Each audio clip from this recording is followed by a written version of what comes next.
melalui sebuah proses tentu tidak sesederhana itu.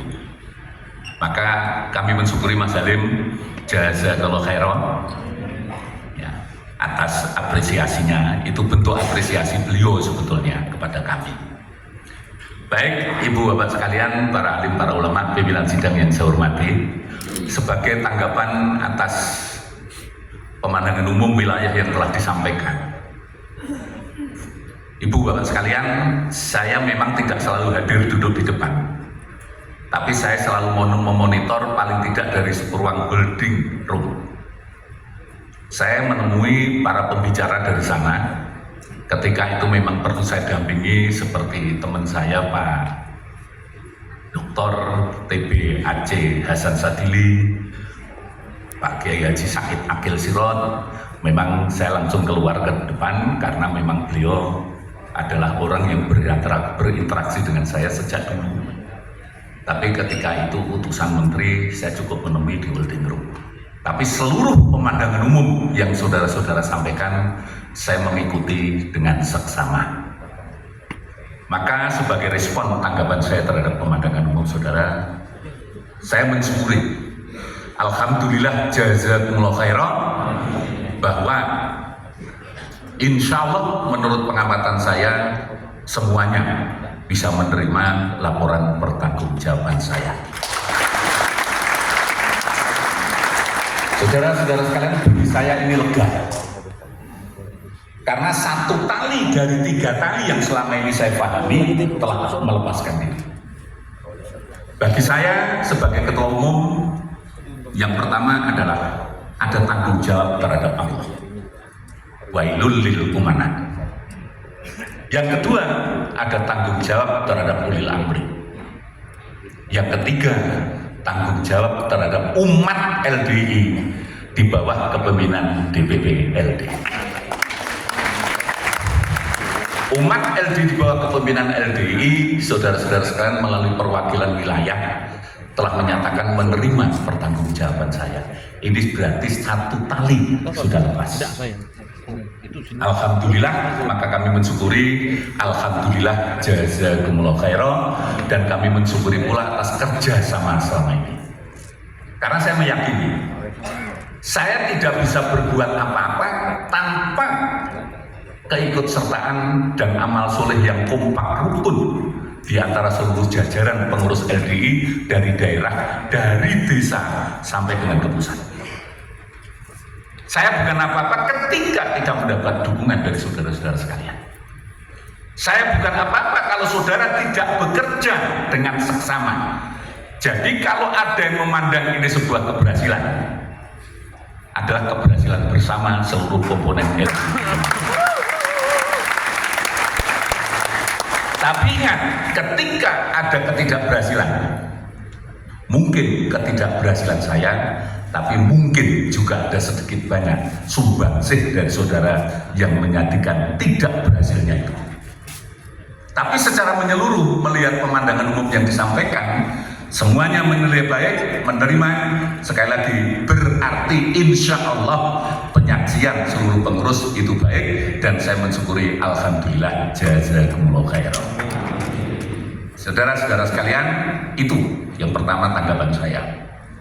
Yang kedua, saudara sekalian, saya berharap ke depan siapapun yang menjadi ketua umum, saya menghimbau, saya menasihatkan seluruh komponen, seluruh jajaran harus sepenuhnya mendukung pimpinan ketua umum berikutnya.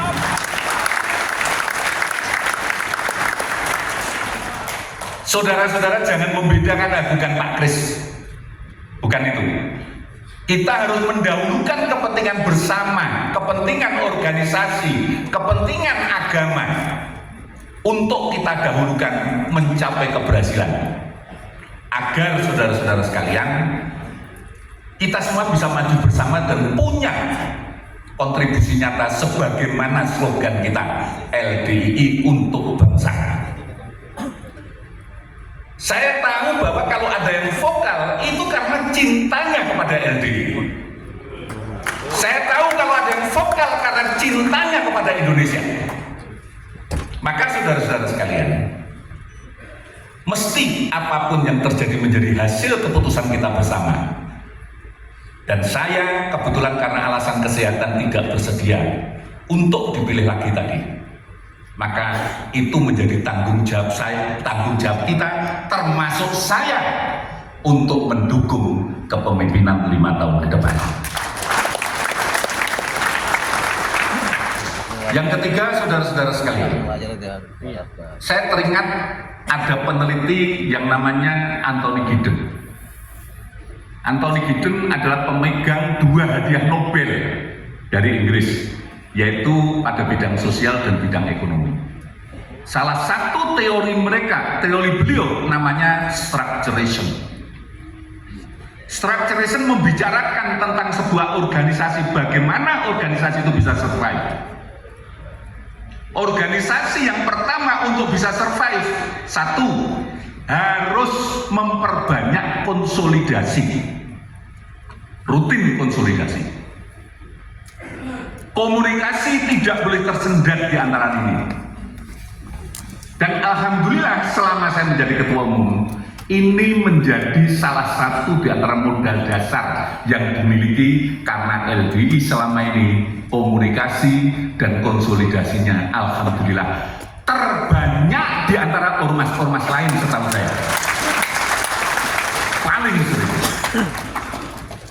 Yang kedua, teori structuration, keberhasilan sebuah organisasi itu adalah ada struktur yang jelas dengan kewenangan-kewenangan yang jelas, dan semua bertanggung jawab terhadap tanggung jawabnya masing-masing.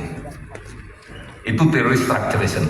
Alhamdulillah LDI disusun strukturnya itu atas dasar kebutuhan dan sesuai dengan programnya, menyesuaikan dengan programnya. LDI strukturnya disusun bukan atas dasar menirukan organisasi lain.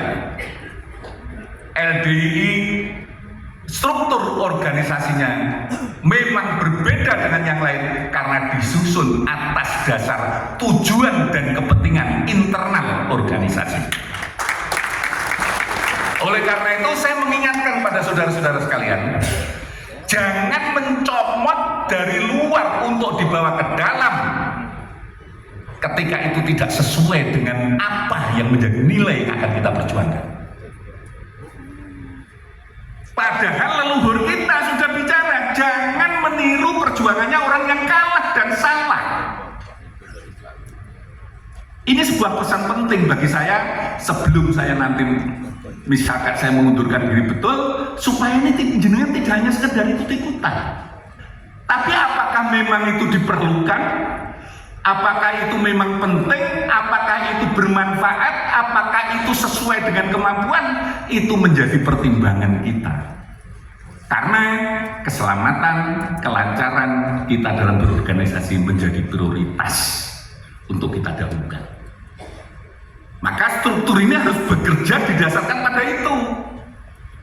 Saya sering mengatakan, kenapa kalau sana bisa kok kita nggak bisa? Karena kita bukan mereka. Sejarah pendiriannya juga beda. Sejarah pendirian beda. Para pendahulu kita sering mengatakan, kalau saya mengingkari ini berarti saya ini khianat.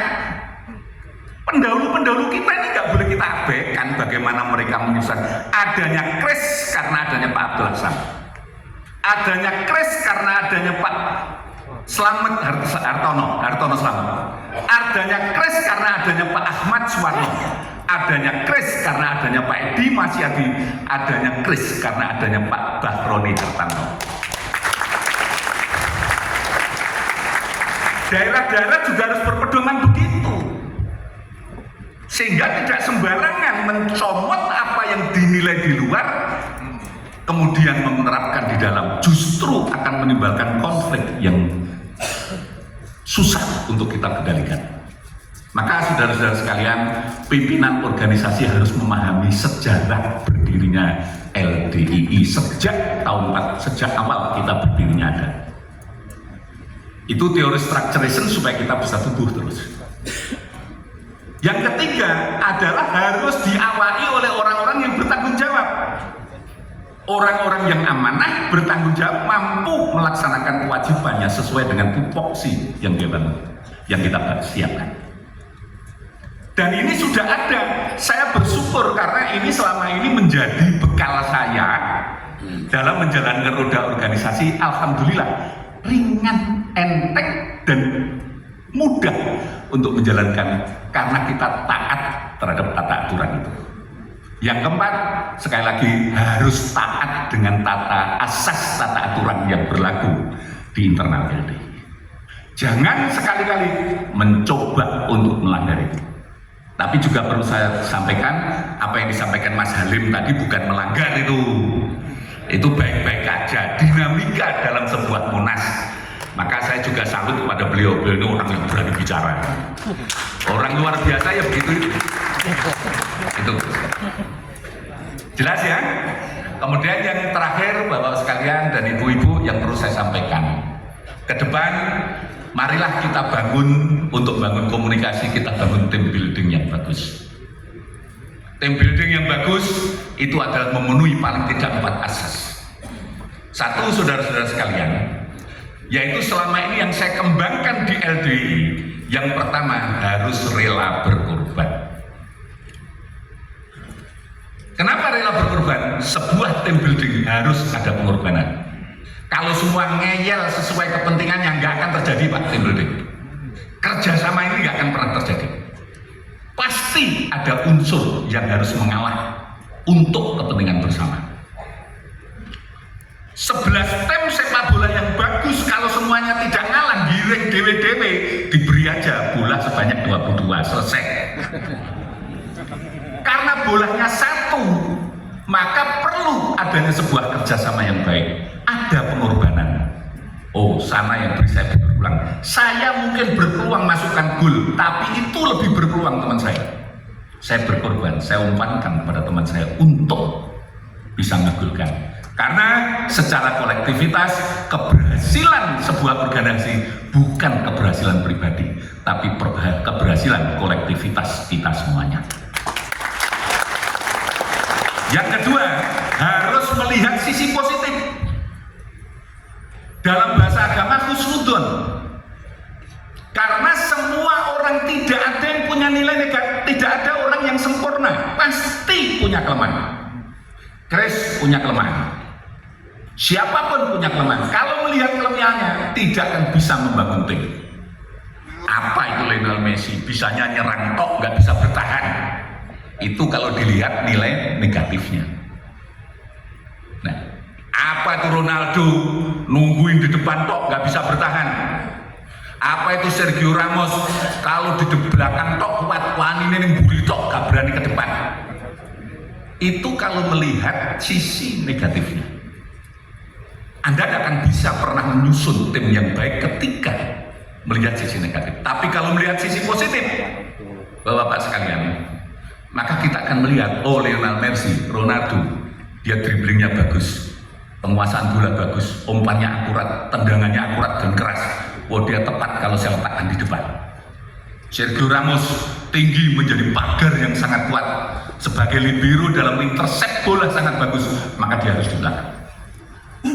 Itu Bapak sekalian. Maka demikian ambisi untuk terstay. Yang ketiga adalah komunikasinya harus dijalin yang baik. Maka Bapak-bapak sekalian, komunikasi antar lini harus dijamin cukup baik. Sehingga tidak ada yang merasa ketinggalan. Karena selama saya memimpin 5 tahun organisasi ini, begitu ada yang tidak intent ikut, begitu masuk mesti ngerusui. Lah karena dia nggak pernah ikut, tiba-tiba usulannya nyeleneh.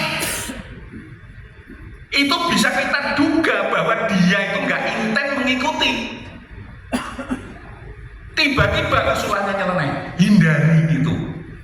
Kalau Anda ingin bermanfaat, maka ikuti komunikasi dengan intens, sehingga kita mengikuti perkembangan, apa menjadi keputusan bersama, hasil musyawarah kita ikuti. Maka kita nggak akan nyeleneh. Jadi saudara sekarang kalau merasa dirinya nyeleneh, evaluasi diri. Mungkin selama ini saya tidak bisa mengikuti hasil perkembangan organisasi. Yang keempat adalah taat asas, harus taat dengan asas. Apa menjadi kesepakatan bersama, itu keputusan bersama. Yang terakhir, Ibu Bapak sekalian, saya pesan satu hal, you are what you are thinking. Anda adalah apa yang Anda pikirkan. Maka saya mengajak, mari kita selalu berpikir positif ke depan untuk selalu kita mendapatkan nilai energi positif sehingga mendapatkan pertolongan Allah Subhanahu wa Ta'ala. Kalau kita berbicara negative thinking, semua orang jelek. Tapi kita dengan berbicara positive thinking, berpikir positive thinking, maka yang masuk, algoritma yang masuk ke diri kita selalu hal-hal yang positif. Sehingga ini bisa kita olah menjadi modal bagi kita untuk mengeksekusi kegiatan ke depan menjadi jauh lebih baik.